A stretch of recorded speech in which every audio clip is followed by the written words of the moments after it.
അല്ലൊരു cinema എടുത്ത് പറയേണ്ട കാര്യമില്ല. അപ്പോൾ പ്രത്യേകിച്ച് ആ സിനിമയുടെ പേര് പറയേണ്ട കാര്യമില്ല. അല്ലാതെ തന്നെ ഈ സമൂഹത്തിൽ ഈ ഇടയ്ക്ക് വരുന്ന പല സിനിമകളിലും വയലൻസ് ഒരു വലിയ ഘടകമാണ്. തീർച്ചയായിട്ടും കുട്ടികളെ സ്വാധീനിക്കുന്നത് നല്ല സിനിമകൾ സ്വാധീനിക്കുന്ന പോലെ തന്നെ ചീത്ത സിനിമകളും സ്വാധീനിക്കാറുണ്ട്. അപ്പോൾ അതിലൊരു വിഷയം എന്താണെന്ന് പറഞ്ഞു കഴിഞ്ഞാൽ, നമ്മൾ ഈ പൊതുവേ ഈ സമൂഹത്തിൽ ഇപ്പോൾ കണ്ടുവരുന്ന ഒരു പ്രവണത എന്ന് പറഞ്ഞു കഴിഞ്ഞാൽ, ഈ ചില ഘട്ടങ്ങൾ ചില സിനിമകളിൽ പണ്ടൊക്കെ എന്ന് പറഞ്ഞു കഴിഞ്ഞാൽ ഒരു ആൻറ്റഗോണിസ്റ്റും പ്രൊട്ടഗോണിസ്റ്റും തമ്മിലുള്ള അന്തരം വളരെ വലുതായിരുന്നു. ഇപ്പോൾ അത് മാറി വില്ലൻ ഹീറോ ആവുകയാണ്. ആ വില്ലനിസത്തിനൊരു ഹീറോ പരിവേഷം കൊടുത്തുകൊണ്ടിരിക്കുകയാണ്. അത് കുട്ടികളെ സ്വാധീനിക്കത്തില്ല എന്ന് ആരെങ്കിലും പറഞ്ഞാൽ അവർ വിഡ്ഢികളുടെ സ്വർഗത്തിലാണെന്ന് പറയാൻ ഞാൻ ആഗ്രഹിക്കുകയാണ്. ഈ ഒരു വസ്തുത നമ്മൾ മനസ്സിലാക്കേണ്ടിയിരിക്കുന്നു. ഇപ്പം തന്നെ നമ്മൾ ഒരുപാട് താമസിച്ചു പോയി. ഇപ്പോൾ തന്നെ താങ്കൾ പറഞ്ഞ പടത്തിൻ്റെ നിർമ്മാതാവ് തന്നെ പറയുന്നു, ഇനി ഞാൻ അത്തരമൊരു സിനിമ ചെയ്തില്ല. അതിൻ്റെ അർത്ഥം എന്താ?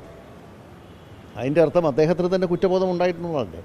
അപ്പോൾ ഇത് പറയുമ്പോൾ ഇത് ശരിയല്ല എന്ന് പറയുന്നവരെ കടന്നാക്രമിക്കാൻ സോഷ്യൽ മീഡിയയിലൂടെ കുറച്ച് ഫ്രസ്ട്രേറ്റഡ് മൈൻഡ്സ് മുന്നോട്ട് വരുന്നുണ്ട്. ഇതൊന്നും ശരിയല്ല. നമ്മളെ സംബന്ധിച്ചിടത്തോളം ഈ ഒരു സിനിമ മാത്രമല്ല, ഒരു സിനിമയെ മാത്രമായിട്ട് കുറ്റം പറയാൻ ഞാൻ ആഗ്രഹിക്കുന്നു. ഇനിയുള്ള സിനിമകളിലാണെങ്കിലും അതിൽ അണിയറ പ്രവർത്തകരാണെങ്കിലും ഇത്തരം സിനിമകൾ നിർമ്മിക്കാൻ മുന്നോട്ടൊരു നിർമ്മാതാവും വരില്ലെന്നുള്ളൊരു അഭ്യർത്ഥനയാണ് എനിക്കുള്ളത്. എൻ്റെ വ്യക്തിപരമായ അഭിപ്രായമാണ്. തീർച്ചയായിട്ടും ഇന്നിപ്പോൾ നമ്മുടെ ചുറ്റും നടക്കുന്ന അക്രമവാസനകൾ, പ്രത്യേകിച്ച് ചെറുപ്പക്കാരായ കൊച്ചുകുട്ടികളുടെ അവരുടെ മനസ്സിലേക്ക് ഇത്രയും വയലൻസും അതുപോലെ തന്നെ ലഹരികളുടെ ഉപയോഗവും എല്ലാം കുത്തി നിറയ്ക്കുമ്പോൾ ഒരു ദിശാബോധം നഷ്ടപ്പെടുന്ന ഒരു സമൂഹത്തെയാണ് നമ്മൾ വാർത്തെടുത്തുകൊണ്ടിരിക്കുന്നത്. ഇത് അപകടകരമായ ഒരു വ്യവസ്ഥയാണ്. അപ്പോൾ അതുകൊണ്ട് തന്നെയാണ് സർക്കാർ വളരെ ശക്തമായ തീരുമാനങ്ങൾ എടുത്തിരിക്കുന്ന ഈ വിഷയത്തിൽ. അത് പൊതുസമൂഹം കൂടെ നിന്നുകൊണ്ട് ഈ വിപത്തിനെതിരെ ശക്തമായ നടപടിയുമായി മുന്നോട്ട് വരണമെന്നാണ് എൻ്റെ അഭിപ്രായം. അല്ല, നമ്മുടെ ആവിഷ്കാര സ്വാതന്ത്ര്യത്തിനെതിരായിട്ടൊന്നും ഞാൻ പറയില്ല. ഒരു സിനിമയും നിരോധിക്കപ്പെട്ടിട്ടില്ല. നമുക്കെപ്പോഴും നമ്മുടെ ഒരു സ്വാതന്ത്ര്യം എന്ന് പറഞ്ഞാൽ, നിങ്ങൾക്ക് എന്നെ ചോദ്യം ചെയ്യാം, ഡിഫർ ചെയ്യാനുള്ളതാണല്ലോ ജനാധിപത്യം എന്ന് പറയുന്നത്. നിങ്ങളുടെ കലയെ ഏത് രീതിയിൽ വേണമെങ്കിലും മുന്നോട്ട് കൊണ്ടുപോകാം. പക്ഷേ എൻ്റെ മൂക്കിൻ്റെ തുമ്പ് വരേ ഉള്ളൂ നിങ്ങളുടെ സ്വാതന്ത്ര്യം. അപ്പോൾ ഒരു സിനിമയും നിരോധിക്കണമെന്ന് ഞാൻ പറയുന്നില്ല. വയലൻസ് സമൂഹത്തിൽ നടക്കുന്നുണ്ട്, അത് നടക്കുന്ന സിനിമയിൽ കാണിക്കുന്നുണ്ട്. പക്ഷേ മൃഗീയ വാസന, അതായത് ഒരിക്കലും കണ്ടിട്ടില്ലാത്ത രീതിയിലുള്ള കാര്യങ്ങൾ സിനിമയിൽ കാണിക്കുമ്പോൾ സ്വാഭാവികമായിട്ടും അത്തരമൊരു ടെൻഡൻസിയിലേക്ക് ചെറു ബാല്യം പോയാൽ ആരാണ് അതിന് ഉത്തരവാദി?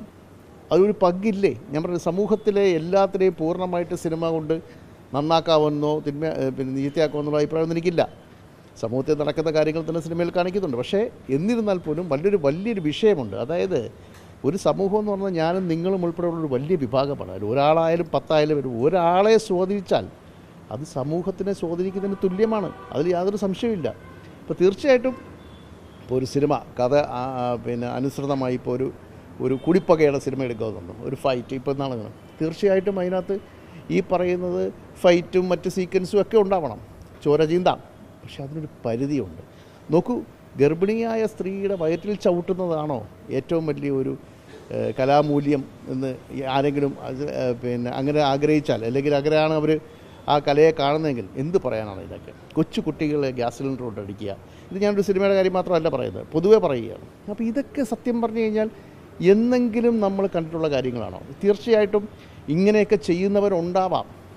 അത് അതേപോലെ തന്നെ സിനിമയിൽ കൊണ്ട് കാണിക്കുക, അല്ലെങ്കിൽ അതിനേക്കാളും വൾഗറായിട്ട് കാണിക്കുക, അത് ഏതെങ്കിലും തരത്തിൽ കുട്ടികളെ സ്വാധീനിക്കപ്പെടുക, അങ്ങനെ എത്ര കൊലപാതകങ്ങളൊക്കെ ഇപ്പോൾ നടന്നുകൊണ്ടിരിക്കുന്നു. ജീവിതത്തിൽ ചിന്തിക്കാത്ത കാര്യങ്ങളൊക്കെയല്ലേ ഇപ്പോൾ സംഭവിച്ചുകൊണ്ടിരിക്കുന്നത്. അപ്പോൾ സിനിമ സ്വാധീനിക്കില്ല എന്ന് പറയുന്നത് തെറ്റാണ്. സിനിമ സ്വാധീനിക്കുക തന്നെ ചെയ്യും, ചെറു വിഭാഗത്തേക്കെങ്കിലും.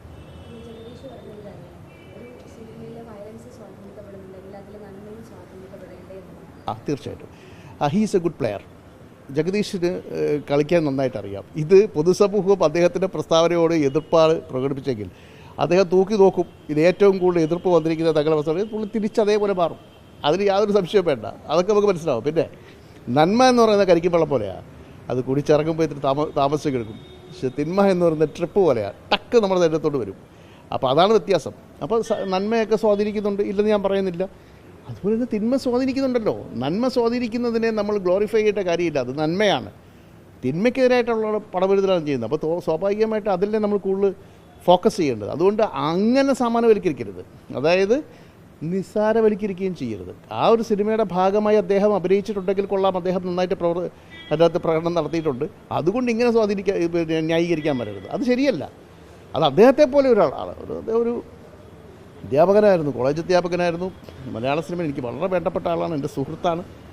ഇത് ഒട്ടും വ്യക്തിപരമായിട്ടുള്ളതല്ല, അദ്ദേഹത്തിൻ്റെ നിലപാടിനെതിരായിട്ടുള്ള എനിക്ക് ഡിഫർ ചെയ്യാനുള്ള സ്വാതന്ത്ര്യം ഉണ്ടല്ലോ. അദ്ദേഹം എൻ്റെ സിനിമകളിൽ അഭിനയിച്ചിട്ടുണ്ട്. അദ്ദേഹം നല്ല കഥാപാത്രങ്ങളെ ഇപ്പോൾ ചെയ്യുന്ന വില്ലനായിട്ടൊക്കെ, അതിലത്തെ ആദ്യ വില്ലനാക്കിയ ഞാനാണ് പകൽ എന്ന് പറഞ്ഞ സിനിമയിൽ. അപ്പോൾ അതിൻ്റെ ഒരു ക്രെഡിറ്റ് എനിക്കിരിക്കട്ടെ. അദ്ദേഹം വളരെ നല്ലൊരു മനുഷ്യനുമാണ്. പക്ഷേ ഈ പ്രസ്താവനയോട് എനിക്ക് പൂർണ്ണമായ വിയോജിപ്പുണ്ട്. അത് വിയോജിക്കാനുള്ള സ്വാതന്ത്ര്യം എനിക്കുണ്ടല്ലോ.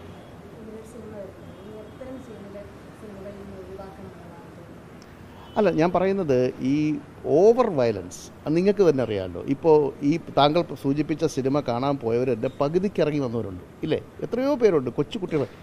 ഈ എ സർട്ടിഫിക്കറ്റ് കിട്ടിയ ഒരു സിനിമയിൽ 18 വയസ്സിൽ താഴെയുള്ള കുട്ടികൾ എങ്ങനെ സിനിമ കാണാൻ പോയി? അതൊരു സിവിൽ സെൻസ് വേണ്ടേ? ഒരു സിവിൽ സെൻസ് ഇല്ല എന്നുള്ളൊരു സാധനം പിന്നെ കുട്ടികളെയല്ല, മാതാപിതാക്കളെയാണ് ഉപദേശിക്കേണ്ടത്. കാര്യം അവർക്കറിയാം ഇത് എ സർട്ടിഫിക്കറ്റാണ്. അവർ കുട്ടികളുമായിട്ട് സിനിമ കാണാൻ പോകരുത്.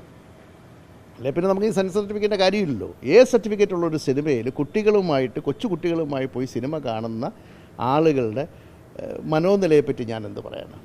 അപ്പോൾ അവരാണ് ആ എഡ്യൂക്കേഷൻ അവിടെ വേണമെന്ന്. അപ്പോൾ ഒരു civil sense and civic sense, ഈ രണ്ടും വേണം. ഈ രണ്ടും ഉണ്ടെങ്കിൽ മാത്രമേ ഒരു മനുഷ്യന് മുന്നോട്ട് പോകുന്നത്. അതിനാണ് ഈ സാമൂഹ്യ പ്രതിബദ്ധതയോട് ഇത് എല്ലാ പൗരന്മാർക്കും വേണമെന്ന് പറയുന്നത്. അപ്പോൾ ഈ രണ്ട് സെൻസും ഉണ്ടെങ്കിൽ ഈ പറയുന്നത് പോലെ ഇനിയുള്ള കാര്യങ്ങൾ ആണെങ്കിൽ പോലും ഇപ്പം സർക്കാർ നിശ്ചയിച്ചിട്ടുണ്ട് ഇത്ര വയസ്സിന് മേളിലുള്ളവർ അത്തരം സിനിമകൾ കണ്ടാൽ മതിയെന്നും. അപ്പോൾ ആ തിയേറ്ററിലും അതിനുള്ളൊരു ഇത് വേണം, സംവിധാനം വേണം. അതിൽ യാതൊരു സംശയം വേണ്ട.